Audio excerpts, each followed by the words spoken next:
नमस्कार, मैं रवीश कुमार। नौकरी खोजना और अखबारों में नौकरी से जुड़ी खबरों को खोजना दोनों में खास अंतर नहीं है। कई अखबार तो पूरी कोशिश करते हैं कि उनके यहाँ नौकरी जाने या नहीं मिलने की खबरें नहीं छपें, ताकि उनकी हेडलाइन में जो अर्थव्यवस्था चमक रही होती है वो फीकी ना लगे। इसके बाद भी नौकरी नहीं मिलने की इतनी खबरें छप जाती हैं कि उन्हें देखकर आप अंदाजा लगा सकते हैं कि यह कौन सी अर्थव्यवस्था है जो तरक्की कर रही है मगर नौकरी नहीं दे रही। अगर आईआईएम और आईआईटी से पास करने वाले छात्रों को नौकरी के लाले पड़ेंगे तो बाकी की क्या हालत होगी। सवाल है कि जिन्हें नौकरी नहीं मिल रही है वो चुप हैं, वही नहीं बोल रहे हैं, तो क्या किया जाए। इसलिए हमने एआई से हासिल तस्वीरों से उन नौजवानों को गढ़ लिया जो देखने में इंसानी हाड़ मांस के ही लगते हैं मगर वे भी नहीं बोलते हैं। कॉरपोरेट के लोग कभी बोला करते थे 2014 से पहले अर्थव्यवस्था की हालत खराब है, चिल्लाया करते थे।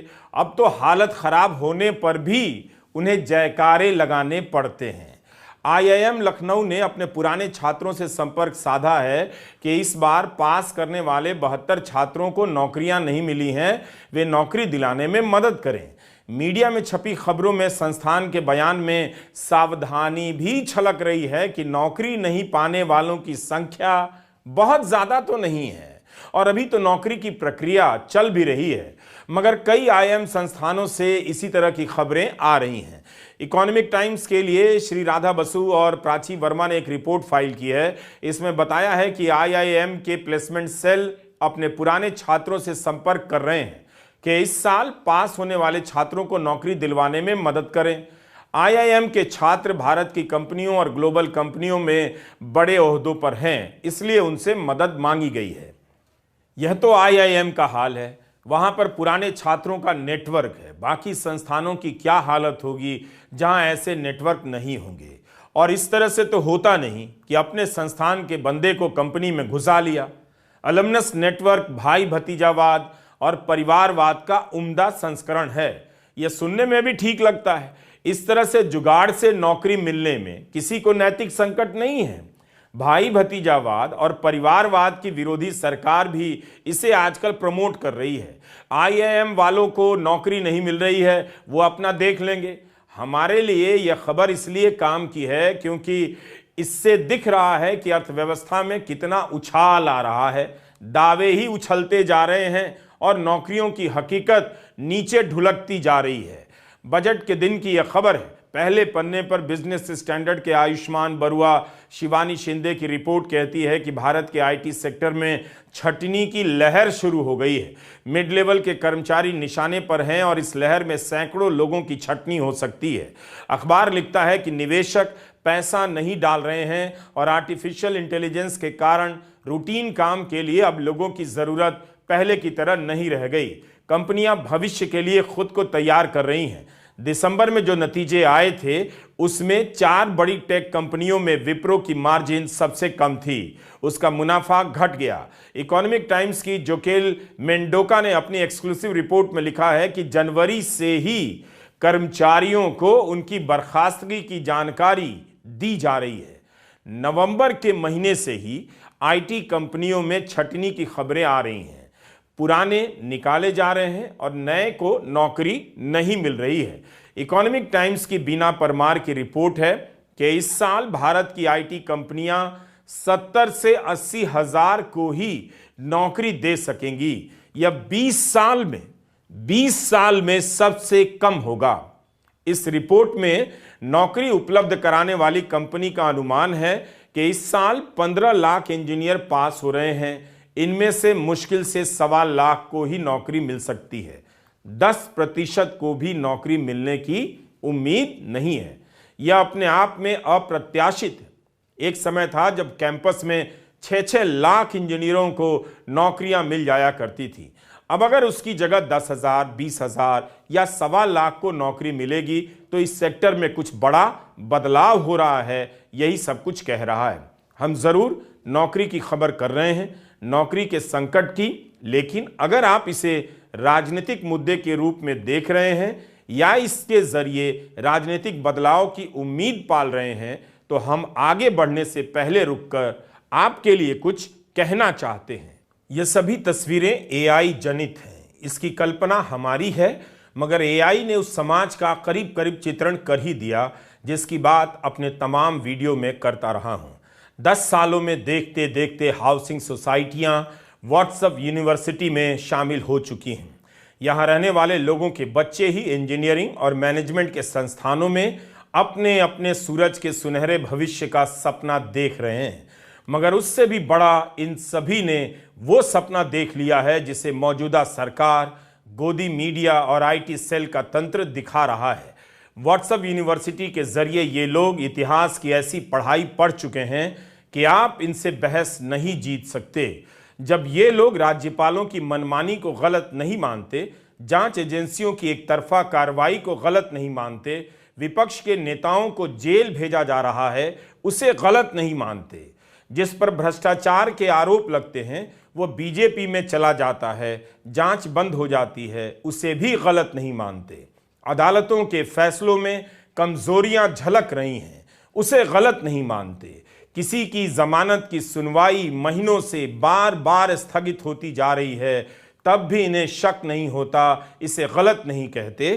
तो मैं आप सभी से जानना चाहता हूं कि दुनिया के किस स्टूपिड राजनीतिक विद्वान ने यह कहा है कि नौकरी नहीं मिलेगी और जिन्हें मिली हुई है वो चली जाएगी तो राजनीतिक बदलाव आएगा। नौजवान बेरोजगारी बर्दाश्त नहीं कर सकते हैं।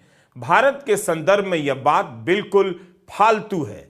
इन्हें पता होना चाहिए कि भारत की राजनीति की रेलगाड़ी से आर्थिक मुद्दों का डिब्बा कब का अलग हो चुका है और धर्म का डिब्बा जुड़ चुका है। नौकरी के सुख से कहीं ज्यादा बड़ा है इन सभी का हिंदू सुख।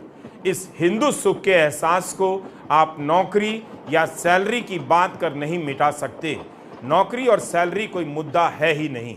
जब इस समाज ने प्रचंड महंगाई से लेकर सुस्त कमाई तक को गलत नहीं कहा तो अपने बच्चों की नौकरी चले जाने से, नहीं मिलने से नाराज हो जाएगा, यह किस स्टूपिड पॉलिटिकल साइंटिस्ट ने आपसे कहा है? तब आप मुझसे यह सवाल पूछ सकते हैं, फिर इस वीडियो का क्या मतलब है? तो जवाब है कि इस वीडियो का मतलब है नौकरी जाने पर भी ये लोग बोलेंगे नहीं, गलत को गलत नहीं कहेंगे, इसे तो दर्ज करना पड़ेगा। इसी के लिए यह वीडियो है। आप कुछ भी कर लीजिए मगर इन लोगों को हाउसिंग सोसाइटी के व्हाट्सएप अंकिलों और उनके गिरोहों के जाल से आजाद नहीं करा सकते। या आपके प्रयास की कमी नहीं होगी, बल्कि ये निकलना ही नहीं चाहेंगे, बल्कि ज्यादा प्रयास करेंगे तो हाउसिंग सोसाइटी वाले आपको ही फ्लैट से निकाल देंगे। जैसा कि मणिशंकर अय्यर की बेटी के मामले में दिल्ली के एक RWA ने फरमान जारी कर दिया। अदालतों से ज्यादा बेहतर और तेजी से आजकल यही लोग फैसला दे रहे हैं। कम से कम यह बताने में संकोच नहीं करते कि अब कानून वानून की बात किसी और देश में जाकर कीजिए। हम हिंदू सुख में डूबे लोग हैं, हमारा हिंदू सुख ही कानून है। अगर कोई दूसरा लाउडस्पीकर बजाएगा तो मोहल्ले से निकाल दिया जाएगा। नौकरियां जा रही हैं, मिल नहीं रही हैं। इस खबर को मैं खुद के लिए कर रहा हूं। इससे पता चलता है कि जो कहा जा रहा है और जो हो रहा है उसमें कितना फर्क है। क्या हम एक ऐसी अर्थव्यवस्था को देख रहे हैं जिसकी गति बहुत तेज बताई जा रही है, मगर इसकी गाड़ी पर कोई चढ़ नहीं पा रहा है। बस एक गाड़ी आती है, तेजी से निकल जाती है, आप जहां हैं वहीं खड़े रह जाते हैं। यह उन खबरों की कुछ कतरने हैं जो पिछले 2-3 महीनों के दौरान नौकरी को लेकर छपी हैं। अगस्त 2023 में ही इकोनॉमिक टाइम्स की रोमिता मजुमदार की खबर इशारा दे चुकी थी। इसका टाइटल है wash out year for IT. Bharat की बड़ी आईटी कंपनियां 2024 में 40% कम हायरिंग करेंगी। क्या यह मामूली कटौती है?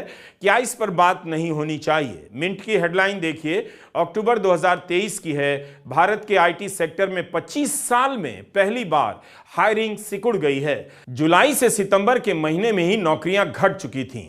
25 साल में पहली बार ऐसा हुआ है। कारण भले ग्लोबल है, लेकिन यहां तो डंका बज रहा है कि आत्मनिर्भर भारत इतनी तेज रफ्तार से बढ़ रहा है। तब फिर सवाल उठता है कि क्या आंतरिक तौर पर भारत में इंजीनियरों के लिए कोई जॉब मार्केट नहीं है? तो किस तरह की नौकरियां हमारी अर्थव्यवस्था पैदा कर रही है। दिसंबर 2023 में ईटी की खबर देखिए। भारत में 6 बड़ी टेक कंपनियां नई नौकरियों पर ब्रेक लगाने जा रही हैं। Facebook, Amazon, Apple, Microsoft, Netflix और गूगल ने भारत में अपने कर्मचारियों की संख्या में भारी कटौती की है। अक्टूबर में ही विप्रो और इन्फोसिस ने अपना इरादा जाहिर कर दिया था, नई नौकरियों पर युवा नहीं रखे जाएंगे, उन्हें जरूरत नहीं है। सर 222 में सरकारी आंकड़ों के हिसाब से बेरोजगारी 13.4% और फीमेल ग्रेजुएट्स उनकी संख्या वो 20.6% हो जाती है। अगर एजेंसियों के आंकड़े देखें तो स्थिति और भी खतरनाक है। यह है बेरोजगारी के कारण लोग लिखे पढ़े रहे तो भी युवाओं को आज नौकरी नहीं मिल रही। एम्प्लॉयमेंट का बहुत बड़ा मुद्दा है, बेरोजगारी का बहुत बड़ा मुद्दा है। इसके तरफ आप ध्यान देना चाहिए था। उसमें क्या है बताइए आप? उसके विषय में कुछ नहीं। अब युवाओं को तो आप आकर्षित करते हो अपने भाषणों से, ये सब यहाँ जाओ, फॉरेन जाओ, कहीं कहीं जाते ना, हर जगह जाते हैं तो उनको बोल के अपने भाषणों से तो आकर्षित, लेकिन वो पाप बेचारा भूखे पेट से क्या सुनेंगे आपका बात? पेट भूखा है उसका, बेरोजगारी है, वो क्या सुनेगा? तो ये बेरोजगारी के लिए आपने क्या किया, ये हमारा सवाल है। लेकिन उसमें कोई जिक्र नहीं है उसमें। और आज महाराष्ट्र में एक उदाहरण देता हूँ, 4500 वैकेंसीज के लिए जहाँ से हमारे लीडर ऑफ द हाउस आते हैं, 10 लाख एप्लीकेशंस आए और उसमें एमबीए, इंजीनियरिंग, ये सब लोग शामिल हैं। हम एक पब्लिक सेक्टर से एक के बाद एक खत्म कर रहे हैं, उससे नौकरियां भी खत्म हो रही। सरकार में कम से कम सब मिला के मैं बोलता हूँ, चाहे वो रेलवे के हो, चाहे वो पोस्ट ऑफिस के हो, चाहे पुलिस के हो, चाहे केंद्रीय विद्यालय के हो, चाहे सेंट्रल यूनिवर्सिटी के हो, ये सभी मिलाए तो aided institutions plus government institutions आज नियरली 30 लाख वैकेंसीज हैं। क्या आपको अपने आसपास की चर्चाओं से या गोदी मीडिया की बहसों से कभी लगा कि नौकरियों पर पहाड़ टूटने वाला है? इंजीनियरिंग की पढ़ाई करने वाले छात्रों की चुनौतियां बढ़ती जा रही हैं। बेरोजगार क्या करेंगे? क्या चुनाव में आईटी सेल में जाकर ट्रोल बनेंगे या कम पैसे की सैलरी पर दिन रात खटते रह जाएंगे? यह कैसी तरक्की है? अगर इंजीनियरिंग के लिए काम नहीं है तो फिर किसके लिए काम है? 26 दिसंबर की यह खबर है कि नए साल से पहले पेटीएम ने की बड़ी छटनी, 1000 से ज्यादा लोगों को नौकरी से निकाल दिया। 10% लोग निकाले गए। कहीं ऐसा ना हो आरबीआई के ताजा फैसले के बाद और अधिक लोग निकाल दिए जाएं। 26 जनवरी की खबर है, स्विगी ने भी 400 लोगों को निकाल दिया। इसी दिन की खबर है कि फ्लिपकार्ट में फिर से 1000 से अधिक कर्मचारी नौकरी से निकाले जाएंगे। शेयरचैट ने 200 लोगों को निकाल दिया। अड्डा 247 शिक्षा के क्षेत्र की वेबसाइट है जिसमें गूगल का पैसा लगा है, इसने भी 250-300 लोगों को नौकरी से निकाला है। बायजू ने 4000-5000 लोगों को निकाल दिया है और पिछले 2 सालों में 10,000 लोगों को नौकरी से बाहर किया है। इस वक्त नौकरियों पर बात ज्यादा होनी चाहिए, उसी पर बात कम हो रही है। इस मुद्दे को छिपाने से कुछ नहीं होने वाला। हम यह बात पहले के वीडियो में भी बता चुके हैं कि कर्मचारी भविष्य निधि संगठन ईपीएफओ में जुड़ने वाली संगठित क्षेत्र की नौकरियों की संख्या 30 महीने में सबसे कम है। 20 जनवरी के बिजनेस स्टैंडर्ड की यह रिपोर्ट थी। नवंबर 2023 में अक्टूबर 2023 की तुलना में 10% की गिरावट आई। वैसे भी ईपीएफओ में नए जुड़ने वाले सब्सक्राइबर की संख्या 6 से 7 लाख ही होती है। इतने बड़े देश में यह संख्या बहुत ज्यादा तो नहीं है। बिजनेस स्टैंडर्ड की इस खबर में ध्यान देने वाली बात यह है कि संगठित क्षेत्र में युवाओं को कम मौके मिल रहे हैं, यानी उनके लिए सुरक्षित, अच्छी नौकरी, अच्छी सैलरी की नौकरी का कोई पता नहीं। बजट के अगले दिन के हिंदी अखबार पलटकर देखिएगा, इस तरह से गुब्बारे और रॉकेट बनाकर ग्राफिक्स बनाए गए हैं कि इन्हें देखते ही पाठक का पेट भर जाए और नौकरी की जरूरत ना रहे। समृद्धि का ऐसा दावा किया जा रहा है। क्या यह सच है? यह तो समाज ही बता सकता है। लेकिन जब यह समाज महंगाई का विरोध नहीं कर सका तो बेरोजगारी है, इसे क्यों स्वीकार कर लेगा? बिजनेस की सोशल मीडिया वेबसाइट लिंक्डइन ने एक शोध किया है जिसके अनुसार साल 2024 में हर 10 में से 9 यानी करीब 88% पेशेवर किसी न किसी नई नौकरी की तलाश में हैं। इतनी ही संख्या में लोग किसी दूसरे सेक्टर में नौकरी और नया रोल चाहते हैं। नौकरी करने वाले 42% भारतीयों का कहना है कि वे बेहतर कार्य जीवन संतुलन के लिए नौकरी बदलना चाहते हैं, यानी उन पर काम का बहुत भयंकर दबाव है। इसके अलावा 37% लोग ऐसे हैं जो अधिक वेतन वाली नौकरी की तलाश में निकल पड़े हैं। इस सर्वे का निष्कर्ष बताया जा रहा है कि साल 2024 में बाजार में प्रतिस्पर्धा बढ़ने वाली है, यानी एआई, कंपनियों की निरंतर छटनी और बेहतर नौकरी की तलाश 2024 को नौकरियों के लिए मुश्किल साल बनाने वाली है। दुनिया में बहस दूसरे स्तर पर है कि नौकरी करते हुए आप जीवन भी जिएं। यहां उल्टा हो रहा है, लोगों के काम के घंटे बढ़ाए जा रहे हैं, दबाव इतना कि आदमी बीमार हो रहा है, कमाई कम हो रही है। अभी हाल ही में इकोनॉमिस्ट नाम की एक पत्रिका ने तुलनात्मक अध्ययन किया प्रधानमंत्री मोदी और पूर्व प्रधानमंत्री मनमोहन सिंह के दौर के बीच। इसके नतीजे कुछ और कहते हैं जो शायद सुनने में अच्छे ना लगे। प्रधानमंत्री मोदी के दौर में प्रति व्यक्ति के हिसाब से जीडीपी 4.3% रही, जो मनमोहन सिंह के कार्यकाल में 6.2% थी। इसमें क्रय शक्ति को एडजस्ट करने के बाद यह आंकड़ा निकाला गया है। इसमें बताया गया है कि युवाओं में बेरोजगारी की दर मनमोहन सिंह की सरकार के दौरान बढ़ने लगी थी और उसके बाद से कभी पटरी पर नहीं लौटी। मनमोहन सिंह के कार्यकाल के अंत में ये 8% थी, 2022 में 7.3%, यानी मोदी के दोनों कार्यकाल में इसमें खास सुधार नहीं हुआ। CMIE का आंकड़ा है कि अक्टूबर 2023 में भारत में बेरोजगारी की दर 2 साल में सबसे अधिक रही। इसका मुख्य कारण था ग्रामीण इलाकों में बढ़ती बेरोजगारी। सितंबर में 7.09% से बढ़कर देश में बेरोजगारी दर 10.05% हो गई। तो नौकरी का मुद्दा निराकार होता जा रहा है। आंकड़ों के कारण लगता है आंकड़ा ही बेरोजगार है, आदमी काम पर है। अगर तस्वीरों की भाषा से समझिए, इस मसले को देखिए, तो बेरोजगारों को सामने लाना पड़ेगा, उनकी हालत पर बात होनी पड़ेगी। ये तभी होगा जब गोदी मीडिया संस्थानों में जाएगा, इंजीनियरिंग के और प्रबंधन संस्थानों में, वहां की हालत पता करेगा और लोग सच बोलेंगे। वहां फीस महंगी होती जा रही है और नौकरी की सैलरी कम। हम कम कमाने वाला देश बनकर रह गए हैं। गनीमत है कि भाषण में हम किसी से कम नहीं। नमस्कार, मैं रवीश कुमार।